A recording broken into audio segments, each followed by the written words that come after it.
तो चलिए एक ऐसे सवाल की तह तक जाते हैं जिसके बारे में बहुत से लोग सोचते हैं। आखिर फाइनेंशियल सक्सेस के पीछे की असली वजह है क्या? देखिए, आमतौर पर तो हम यही सोचते हैं कि जो जीनियस होते हैं वो ही खूब पैसा कमाते हैं, है ना? लेकिन जब हम आंकड़ों को देखते हैं तो कहानी कुछ और ही निकल कर आती है। अब जरा इन दो ग्राफ्स को देखिए। बाईं तरफ जो है वो आईक्यू और इनकम के बीच एक हल्का सा कनेक्शन दिखाता है, मतलब आईक्यू थोड़ा ज्यादा तो इनकम भी थोड़ी ज्यादा।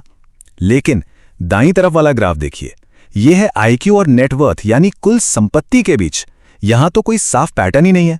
और बस यही आज की सबसे बड़ी पहेली है कि ज्यादा इनकम का मतलब हमेशा ज्यादा दौलत क्यों नहीं होता। तो बस इसी सवाल से शुरू होता है हमारा पहला पड़ाव, ज्यादा कमाने और असल में अमीर होने के बीच जो फर्क है उसे समझना। रिसर्च भी यही कहती है। देखिए, एक हाई आईक्यू अच्छी सैलरी पाने में तो मदद कर सकता है, मतलब पैसे का फ्लो बना रहता है, लेकिन यह बिल्कुल जरूरी नहीं कि इससे आपकी कुल संपत्ति यानी जो पैसा आपके पास जमा है वो भी बढ़े। असल में इन दोनों के बीच कोई पक्का कनेक्शन मिला ही नहीं है। और ये आंकड़ा तो और भी हैरान करने वाला है। जिनका आईक्यू औसत से ज्यादा होता है उनकी हाई इनकम होने की संभावना 3 गुना, जी हां 3 गुना ज्यादा होती है। लेकिन जब बात हाई नेटवर्थ की आती है तो ये संभावना सिर्फ थोड़ी सी, मतलब 1.2 गुना ही ज्यादा होती है। कितना बड़ा अंतर है। तो सवाल उठता है कि अगर किताबी होशियारी से दौलत नहीं बन रही तो फिर रुकावट कहाँ है? आखिर वो क्या चीज है जो स्मार्ट लोगों को उनकी अच्छी खासी इनकम को वेल्थ में बदलने से रोक रही है? तो चलिए आगे बढ़ते हैं और देखते हैं कि ये कैसे होता है, क्योंकि इसका जवाब अक्सर हमारे अपने दिमाग की कुछ छोटी छोटी खामियों में छिपा होता है। एक कॉन्सेप्ट है बाउंडेड रैशनैलिटी, जिसे हर्बर्ट साइमन ने दिया था। इसका सीधा सा मतलब यह है कि हमारा दिमाग कोई सुपर कंप्यूटर नहीं है। वो परफेक्ट फैसले लेने के लिए नहीं बना है, बल्कि ठीक ठाक काम चलाने वाले फैसले लेने के लिए बना है। इसलिए वो मेंटल शॉर्टकट्स लेता है। और ये शॉर्टकट अक्सर हमें कुछ गलतियों की तरफ ले जाते हैं, जैसे कि लॉस अवर्जन, मतलब जितना मजा हमें पैसा कमाने में आता है उससे 2 गुना दर्द पैसा गंवाने में होता है। या फिर ओवर कॉन्फिडेंस, यानी अपनी काबिलियत पर जरूरत से ज्यादा भरोसा। और हां, हर्ड बिहेवियर, मतलब भेड़ चाल, जहां सब जा रहे हैं हम भी वहीं चल पड़ते हैं बिना सोचे समझे। और यही वो गड़बड़ियां हैं जो सबसे होशियार लोगों से भी पैसे के मामले में गलत फैसले करवा देती हैं। तो अगर किताबी ज्ञान यानी बुक स्मार्ट्स जवाब नहीं है तो शायद हमें एक अलग तरह की स्मार्टनेस की तरफ देखना होगा। और यहीं पे एंट्री होती है बुक स्मार्ट्स बनाम स्ट्रीट स्मार्ट्स की बहस की। वैज्ञानिक भाषा में कहें तो आईक्यू यानी इंटेलिजेंस कोशेंट और ईक्यू यानी इमोशनल कोशेंट। और सोचिए जरा, जब कोई अपना बिजनेस खड़ा कर रहा होता है तो वो सफर किसी इमोशनल रोलर कोस्टर से कम नहीं होता।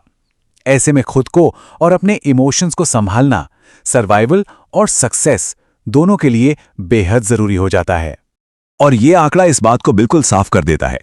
एक मेटा एनालिसिस में पाया गया कि उद्यमियों की सफलता का अंदाजा लगाने में ईक्यू आईक्यू के मुकाबले 8 गुना, सोचिए 8 गुना ज्यादा पावरफुल है। ये दिखाता है कि मुश्किल हालात में शांत रहना और लोगों को समझना कितना जरूरी है। तो अहम बात यह है कि इन सब आइडियाज पर बना एक प्रैक्टिकल और सीखने लायक फ्रेमवर्क भी मौजूद है, और इसे कहते हैं फाइनेंशियल कोशेंट या एफक्यू। ये आपकी फाइनेंशियल इंटेलिजेंस यानी पैसे को लेकर आपकी समझदारी का एक पैमाना है। एफक्यू सिर्फ एक शब्द नहीं है, बल्कि ये फाइनेंशियल वेलबींग का एक पूरा मॉडल है। इसे 6 जरूरी हिस्सों में बांटा गया है कि आप खर्च कैसे करते हैं, क्रेडिट और कर्ज को कैसे संभालते हैं, अपनी इनकम और करियर को कैसे देखते हैं, निवेश कहां और कैसे करते हैं, भविष्य के लिए प्लानिंग करते हैं या नहीं, और आखिर में रिस्क और प्रोटेक्शन का ध्यान रखते हैं या नहीं। और सबसे जरूरी बात, आईक्यू के बारे में माना जाता है कि वो ज्यादा बदलता नहीं है, लेकिन एफक्यू यानी फाइनेंशियल कोशेंट एक ऐसी स्किल है जिसे कोई भी सीखकर और प्रैक्टिस करके बेहतर बना सकता है।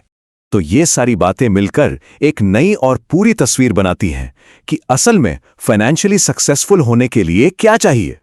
असली फाइनेंशियल सक्सेस किसी एक चीज में माहिर होने से नहीं, बल्कि इन अलग अलग तरह की इंटेलिजेंस को मिलाने से मिलती है। सोचिए, आईक्यू आपको एक अच्छी इनकम दिलाता है, ईक्यू आपको मुश्किल समय में हिम्मत और सही फैसले लेने की ताकत देता है, और एफक्यू आपको उस पैसे को मैनेज और ग्रो करने का तरीका सिखाता है। तो आखिर में बस एक सवाल बचता है, आप किस स्मार्टनेस में इन्वेस्ट कर रहे हैं? असली दौलत का रास्ता इन तीनों के संगम से ही बनता है।